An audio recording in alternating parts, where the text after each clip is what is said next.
다 함께 머리 숙이고 기도하심으로 수요 예배를 하나님 앞에 드립니다.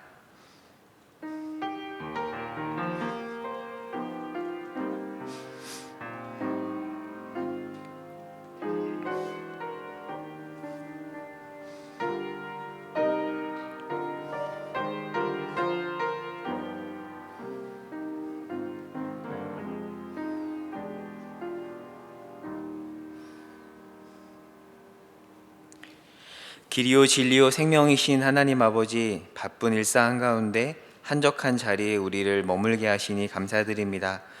날마다 시도 때도 없이 올라오는 절망과 두려움을 길이요 진리요 생명이신 하나님 앞에 가지고 나아갑니다.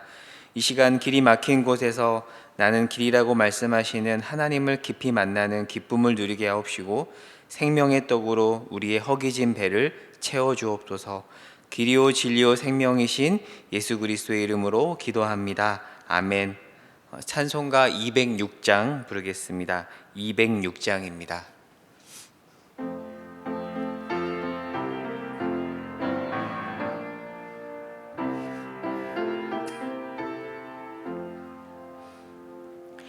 주님의 귀한 말씀은 내 발의 빛이요, 목마른 사막길에서 샘물과 같도다. 굶주린 나의 영혼을 만나로 먹이고, 내 갈 길 밝게 비추니 그 말씀 귀하다. 낮에는 구름 기둥과 밤에는 불기둥, 주 백성 앞에 나타나 인도해 주시네. 하늘의 깊은 지혜를 깨닫게 하시고, 주 말씀 밝히 알도록 늘 도와주소서.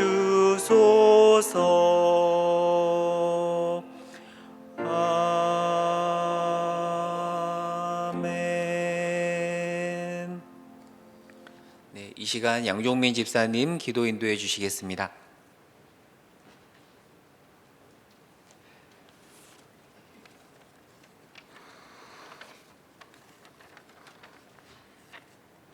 사랑이 많으신 하나님, 오늘 이렇게 수요 예배의 자리로 인도하여 주신 주님의 은혜에 감사드립니다. 저희 온 주변이 흰 눈으로 새하얗게 덮였습니다. 어김없는 계절의 변화에 새삼 주님의 손길을 느낍니다. 하지만 코로나 감염병에 따른 일상의 부조화와 늦어지고 있는 백신 접종 등으로 마음은 무겁고 불안하여 겨울의 정취를 감상할 마음의 여유는 없어졌습니다. 함께 모여서 부르는 찬송이 없고, 함께 모여 나누는 교제와 공부 그리고 기도가 없고, 다만 온라인 비대면 문화가 일상으로 자리 잡아가고 있습니다. 이제 세상은 바뀌어가고 저희는 이 혼란한 와중에 중간에 서 있습니다. 저희가 믿사옵기로 주님께서 모든 일상을 정지시키시어 저희에게 여러 교훈을 주셨습니다. 저희에게 가족의 소중함을 일깨워 주시고, 어려운 모든 일마다 주님의 손길이 없으면 해결될 수 없는, 더욱 더 주님을 부르고 의지하며 주님께 더 가까이 다가갈 수 있도록 은혜를 주시니 감사드립니다. 저희가 그리워하고 소중했던 것이 무엇이며 또 불필요하고 과감하게 버려야 할 것들이 무엇인지 가르쳐 주심에 또한 감사드립니다. 주님께서 욥에게 시련을 주사 그의 눈을 더 밝게 하여 주셨듯이 오늘날 저희에게 의료 재난과 그에 따른 환난을 주사 저희가 더 성숙하고 더 앞으로 나아갈 길을 찾을 수 있도록 흔들리지 않고 실족하지 않도록 저희를 지켜주옵소서. 이제는 주님의 얼굴을 저에게 돌리사 도처에서 횡행하는 모든 악한 것들로부터 저희를 안전하게 지켜주시어 저희가 두려워하지 않고 주님의 말씀들을 가슴에 품으며 살아가게 하옵소서. 변화하는 환경 속에서도 주님의 말씀을 전하기 위하여 준비하시고 애쓰시는 목사님과 교육자님들 그리고 도우시는 장로님, 집사님들의 손길을 축복하여 주옵시고 그들의 몸과 마음이 지치지 않게 하옵소서. 오늘 이 시간 머리 숙여 주님을 경배하고 예배드리는 저희 성도들에게 기쁜 마음으로 주님을 섬기며 영원한 행복을 누릴 수 있는 은혜를 내려 주옵소서.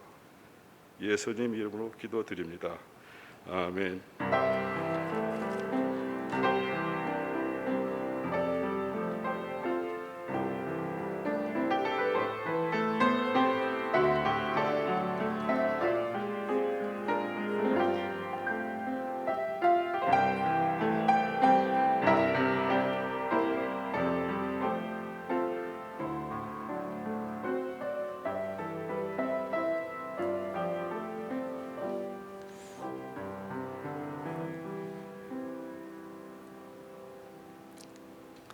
네, 이 시간에는 소망의 백명장 원사님께서 겟세마네 동산에서라는 곡으로 하나님께 영광 돌리겠습니다.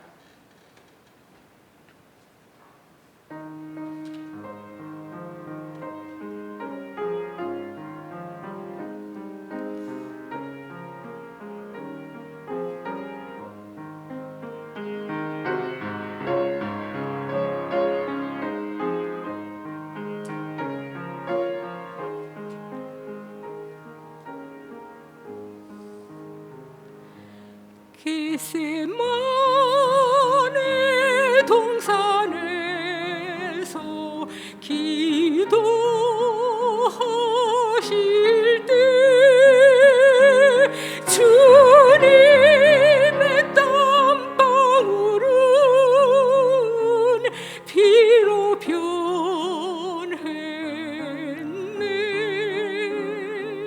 하나님을 거역한 나를 위하여 순종의 속죄 피를 흘려 주셨네.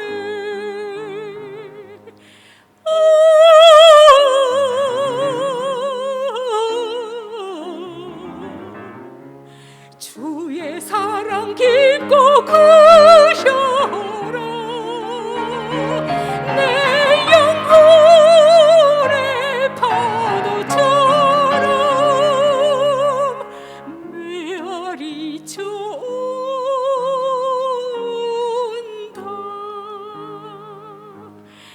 빌라도의 뜰에 서서 가시관 쓰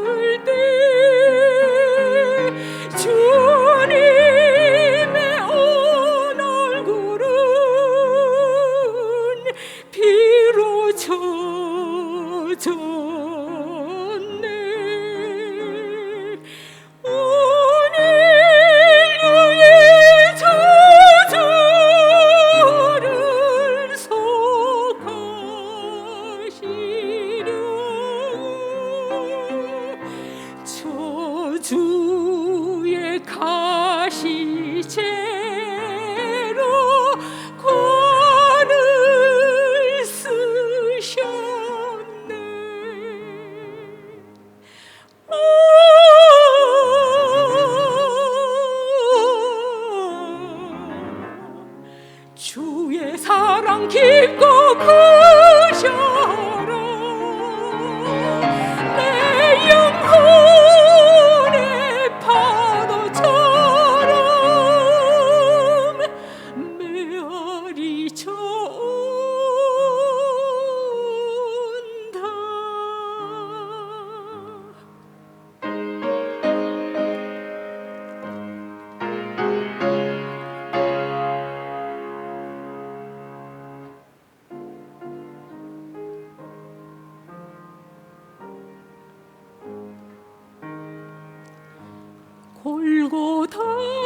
골고다의 십자가에 달리신 주님 손과 발 옆구리에 입은 상처로 온몸에 물고 피를 다 흘리셔서 멸망의 죽음에서 날 건지셨네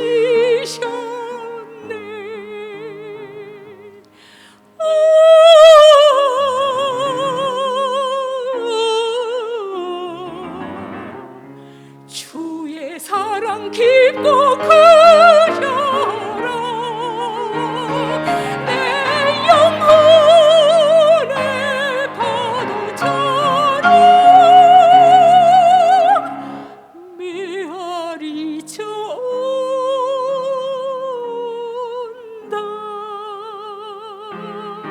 주님 감사합니다.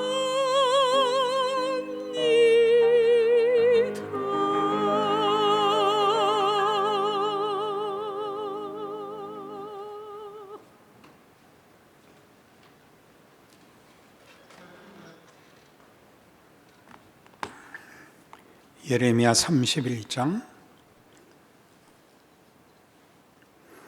구약 성경 1100페이지쯤 있습니다.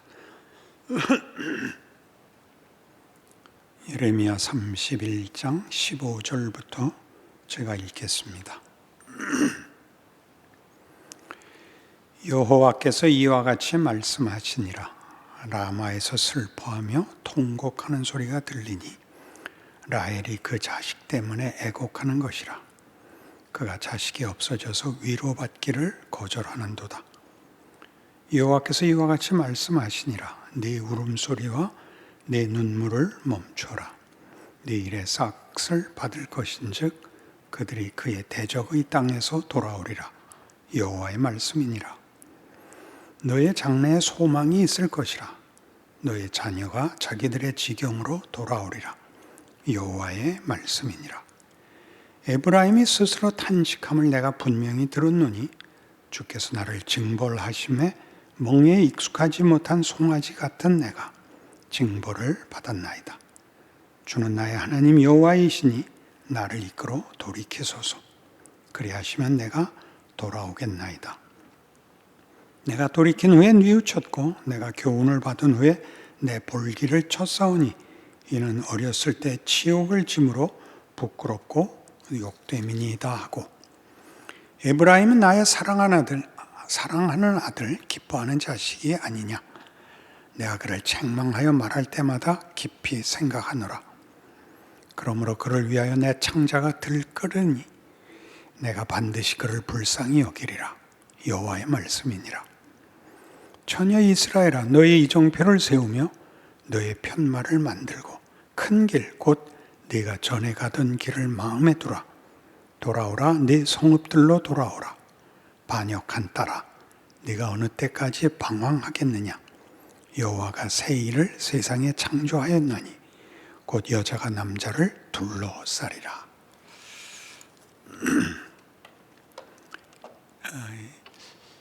이스라엘의 실패와 포로 그리고 하나님의 귀한 회복과 구원이 함께 섞여 있는 예레미야 선지자의 예언들입니다. 오늘 31장에서는 하나님께서 이스라엘 백성을 돌이키실 것과 구원하실 것과 저들의 죄를 사하실 것을 약속하고 있습니다. 하나님께서 긍휼을 베푸시고 자비를 베푸시며 그 20절에 보면 창자가 들끓는다고 얘기합니다. 이스라엘을 불쌍히 여기는, 그리고 이스라엘을 사랑하는 그의 심중으로 인하여 창자가 끓는다라고 말씀하십니다. 하나님께서 죄 지은 이스라엘을 용서하시는 것은 은혜요, 긍휼이요, 자비입니다. 그러나 이 일은 우리로서 생각할 때 어차피 구원하실 거면 고난을 당하기 전에 다른 방법이 있지 않았을까? 게다가 이스라엘 역사 내내 이스라엘은 실패하고 하나님은 벌 주시고 그리고 또 다시 회복하시는데, 벌을 받는 것은 그 백성들의 잘못을 인한 거지만 돌이키실 때는 백성들이 회개를 하거나 다시 신앙이 좋아졌거나 하는 조건들이 없이 다만 하나님의 긍휼하심과 자비와 하나님의 사랑을 인하여 이런 약속들이 되어 있다면 굳이 그런 복잡하고 또 기가 막힌 절망과 비참한 역사들을 반복시키실 이유가 무엇인가 하는 생각이 듭니다. 이 생각의 결정적인 이해는 하나님이 그 회복을 은혜로 하신다. 예를 들면 신약 시대에 와서 구원은 은혜로 말미암고 성자 예수님의 십자가 사건으로 이루어지는 것이라면, 게다가 우리가 죄인인 것을 알지 못하고 구원의 필요도 알지 못하는 때에 그 아들을 보내어 우리를 구원하시는 일이라면 굳이 이스라엘의 비참한 역사나 온 인류의 죄악된 역사, 또 각 개인의 인생을 허락하실 필요가 뭐가 있는가, 그런 생각이 당연히 들게 마련입니다. 그러니까 은혜를 우리는 잘못을 없었던 것으로 치는 하나님의 행위라고 말할 수 있는데, 이 은혜는 이렇게 잘못했던 것을 지워버리는, 없었던 것으로 치는, 성경식의 표현으로 얘기하면 그 죄를 등 뒤로 던지는, 동이서에서 먼 것 같이 하나님께서 이제는 외면해 버리시는, 없었던 걸로 치부하는 그런 의미에서 이해하면 모순이 해결되지 않습니다. 은혜는 사랑에 근거한 하나님의 행위입니다. 없었던 것 같이 지워버리는 것이 은혜가 아니고 하나님이 우리를 사랑하사 적극적으로 간섭하시는 하나님의 손길입니다. 은혜가 피상적으로 이해되면 우리의 잘못을 지워버리는 것이라면, 하나님의 은혜가 사랑에 근거한다면 우리의 잘못을 우리에게 유익으로 만들고 우리에게 그 잘못과 실패가 하나님의 사랑을 담을 만한 어떤 정도, 어떤 목표, 어떤 자격을 만드는 행위라는 뜻으로 이해되어야 옳습니다. 하나님의 이 갑작스러운 회복에 관한 성경의 약속들은 신약에서 예수와 십자가에서 그 절정을 이루는 하나님의 은혜의 구원은 인간 쪽에서는 그러니까 언제나 비명과 경악으로 나타납니다. 욥기 7장에 가면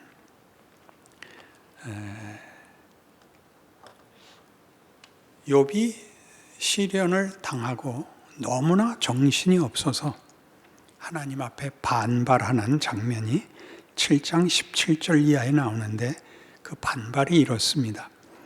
사람이 무엇이기에 주께서 그를 크게 만드사 그에게 마음을 두시고 아침마다 권징하시며 순간마다 단련하시나이까. 주께서 내게 눈을 돌이키지 아니하시며 내가 침을 삼킬 동안도 나를 놓지 아니하시기를 어느 때까지 하시리이까. 사람을 감찰하시는 이요 내가 범죄하였던들 주께 무슨 해가 되오리이까. 어째 나를 당신의 관역으로 삼으셔서 내게 무거운 짐이 되게 하셨나이까. 주께서 어째 내 허물을 사하여 주지 아니하시며 내 죄악을 제거하여 버리지 아니하시나이까. 내가 이제 흙에 누우리니 주께서 나를 애써 찾으실지라도 내가 남아있지 아니하리이다. 하나님 못 견디겠습니다. 난 죽어버리겠습니다. 내가 없어지면 내 고통도 끝이고 주께서도 근심과 걱정을 덜으실 것입니다. 이렇게 반항합니다. 이 어디서 많이 듣던 반항 아닙니까? 자식들을 길러보면 자식들이 부모한테 하는 반항과 똑같죠. 나 집 나가버릴 거야. 나 콱 죽어버릴 거야. 그런 자식들의 반항은 뭐죠? 부모가 자식을 어디까지 요구하고 있는지를 모르고 그 요구는 힘에 넘치고 감당을 못하겠고 그래서 아우성을 치는데 그 아우성의 자신감, 아우성을 칠 수 있는, 반발할 수 있는 근거는 부모가 자기를 버릴 리가 없다에 근거하는 것입니다.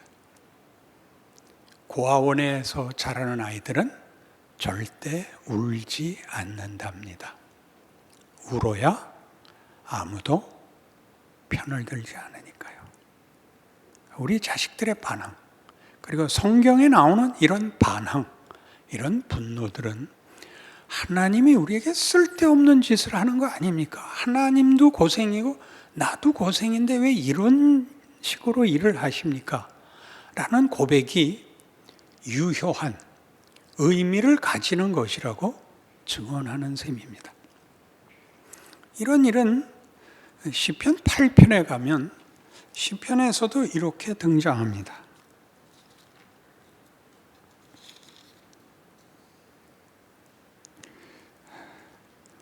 잘못했습니다. 시편 30편입니다.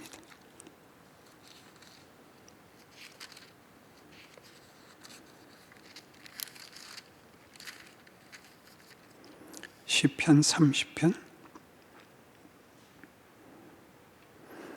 8절부터 보죠. 여호와여 내가 주께 부르짖고 여호와께 간구하기를 내가 무덤에 내려갈 때 나의 피가 무슨 유익이 있으리요. 진토가 어떻게 주를 찬송하며 주의 진리를 선포하리이까. 여호와여 들으시고 내게 은혜를 베푸소서. 여호와여 나를 돕는 자가 되소서 하였나이다. 주께서 나의 슬픔이 변하여 내게 춤이 되게 하시며 나의 베옷을 벗기고 기쁨으로 띠띠우셨나이다. 이는 잠잠하지 아니하고 내 영광으로 주를 찬송하게 하심이니 여호와 나의 하나님이여 내가 주께 영원히 감사하리이다. 이게 중요한 것은 이 시편 기자의 아우성이 고난이, 그 불만이, 원망과 비명이 하나님께 상달되어 그 구원함을, 해결됨을, 기쁨을 맛보게 되었다. 이런 간단한 고백이 아닙니다. 그가 하나님께 이렇게 반박을 하죠. 9절에 보는 바와 같이 내가 무덤에 내려갈 때 나의 피가 무슨 유익이 있고 진토가 어떻게 주를 찬송하겠습니까? 하나님, 내가 없으면 누가 하나님을 찬송하며 하나님 혼자서 스스로 자기 도취에 빠져 있는 하나님이 아니시라면 나를 회복하시고 나를 승리케 하시고 나를 존재케 하셔야 됩니다. 이건 어디에서만 나오는 겁니까? 이해관계나 기계적인 관계에서는 절대 할 수 없는 말입니다. 이거는 사랑의 관계에서만 할 수 있는 말입니다. 사랑은 사랑하는 것으로는 절반이 아니라 아예 무효가 되는 것이고, 사랑을 받는 것으로는 다 되지 않는, 역시 동일한 무효가 됩니다. 사랑을 하는 자와 받는 자가 있고, 사랑을 받는 자가 사랑하는 자를 다시 사랑하고, 사랑하는 자는 받기 위하여, 받는 자는 사랑하기 위하여 사랑은 존재합니다. 우리가 고린도전서 13장에서 보는 바와 같이 사랑은 온유하며 성내지 아니하며 자기의 유익을 굳이 아니하며 악한 것을 생각지 아니하며 모든 것을 참고 믿고 바라고 견딥니다. 왜 이런 긴 갈등과 어떤 난관들을 벗어나야 하는 그 과정을 가져야 하는 것으로 되어 있나요? 하나님의 사랑이 그렇게 웅대하고 크고 깊고 광대하기 때문입니다. 하나님이 한갓 미물 같은 우리에게 사랑을 요구하십니다. 사랑을 주겠다, 사랑을 받아라, 그리고 나를 사랑해라 라고 요구하십니다. 모든 존재의 관계에 있어서 가장 큰 영광은 사랑을 하는 것이요, 사랑을 받는 것이라고 얘기하는 것이 성경입니다. 우리가 타 종교에 대해서 뭐라고 비판을 할 필요가 없지만, 어느 종교도 사랑을 그 근간과 궁극적 목적으로, 또 그리고 그 과정으로서의 실존을 얘기하는 데는 없습니다. 모든 것은 다 도덕이거나 복이거나 어떤 규칙이거나 공포거나 아니면 없어지는 겁니다. 없어지는 건 얼마나 쉽습니까? 없어지면 모든 것이 끝장이죠. 그러나 사랑하는 사람이 있다면 죽을 수 없는 법이고, 사랑하는 사람이 있다면 최선을 다할 수밖에 없고, 사랑을 받는다면 쉬운 인생을 살아갈 수는 없습니다. 그것은 우리로 하여금 창자를 끓게 하며 피 흘려 땀 흘려 기쁜 마음으로 자신의 지위와 책임을 다하게 할 것입니다. 그것이 성경이 하고 싶은 얘기입니다. 시편 88편에 가면 동일한 아우성이 이번에는 이렇게 나옵니다. 시편 88편은 아주 중요한 시인데 끝에 감격적인 결론이 나오지 않는 원망과 불만과 아우성으로 그냥 끝나버리고 마는 시입니다. 시편 88편 6절부터 보죠. 10절부터 보겠습니다. 주께서 죽은 자에게 기이한 일을 보이시겠나이까? 유령들이 일어나 주를 찬송하리이까? 주의 인자하심을 무덤에서, 주의 성실하심을 멸망 중에서 선포할 수 있으리이까? 흑암 중에서 주의 기적과 이즘의 땅에서 주의 공의를 알 수 있으리이까? 여호와여, 오직 내가 주께 부르짖어 싸우니 아침에 나의 기도가 주의 앞에 이르리이다. 여호와여, 어찌하여 나의 영혼을 버리시며 어찌하여 주의 얼굴을 내게서 숨기시나이까? 내가 어릴 적부터 고난을 당하여 죽게 되어 싸우며 주께서 두렵게 하실 때 당황하였나이다. 주의 진노가 내게 넘치고 주의 두려움이 나를 끊었나니 이런 일이 물같이 종일 나를 애우며 함께 나를 둘러쌌나이다. 주는 내게서 사랑하는 자와 친구를 멀리 떠나게 하시며 내가 아는 자를 흑암에 두셨나이다. 이 사람의 공포는 그가 당하는 모든 어려움, 하나님의 외면에 관한 것입니다. 그 가장 큰 비극은 끝에 나오는 것 같이 주는 내게서 사랑하는 자와 친구를 멀리 떠나게 하시며 내가 아는 자를 흑암에 두셨습니다. 상대를 없게 하셨습니다. 사랑하고 사랑받을 상대가 없는 자리에까지 나를 밀어넣으셨습니다. 그럼 하나님은 나를 죽고 싶게 만들고 내 자리와 내 존재를 부인하게 만드는 자리까지 나를 밀어놓으시고 하나님 만족하십니까? 이런 반문이죠.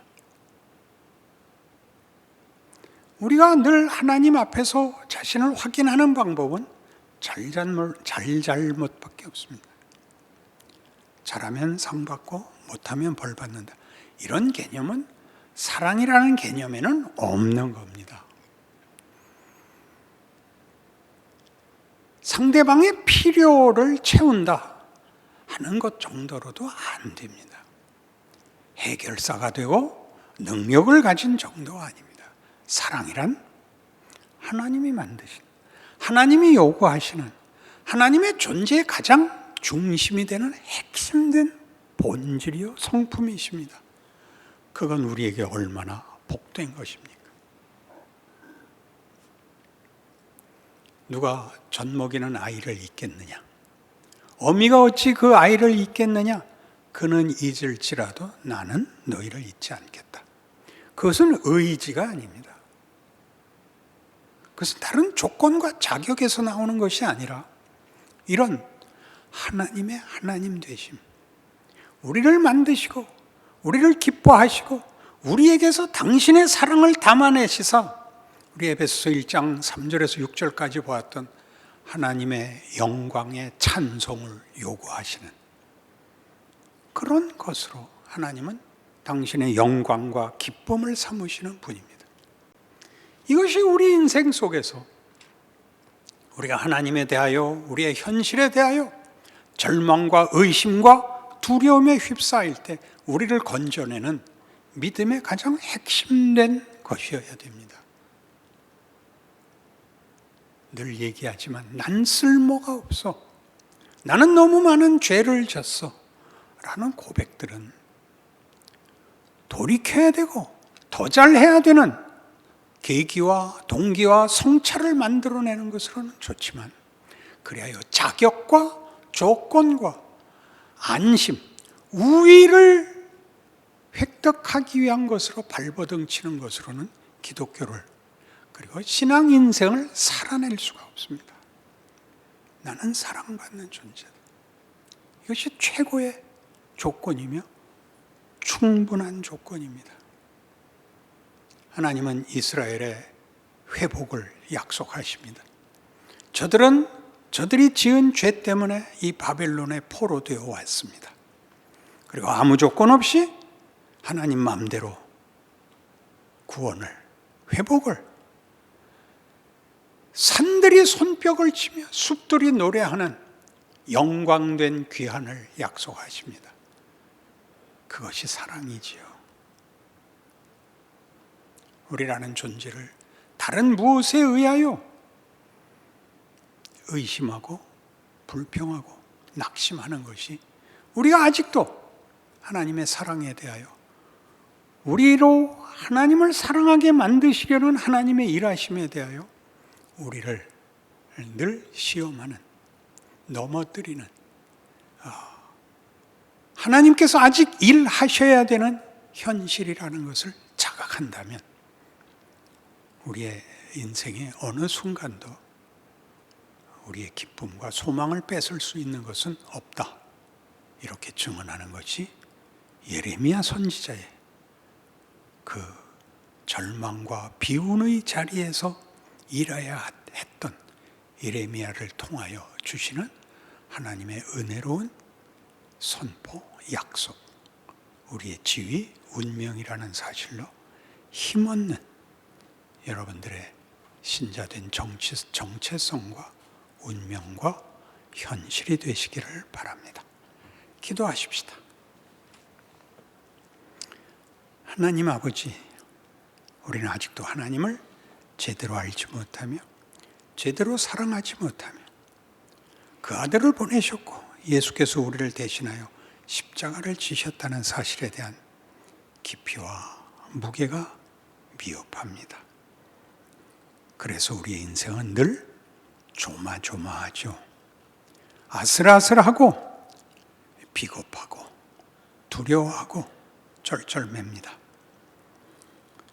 이것이 현실입니다. 그리고 더 나아갈 것입니다. 승리할 것입니다. 하나님께서 무한히 기다리시며 채우시며 역사하시며 힘을 다해 일하심을 믿습니다. 우리도 명예와 영광과 전심을 기울여 하나님의 자녀로 살아내는 하루하루가 되게 하여 주시옵소서. 예수님 이름으로 기도합니다. 아멘. 찬송가 312장 부르겠습니다. 312장입니다.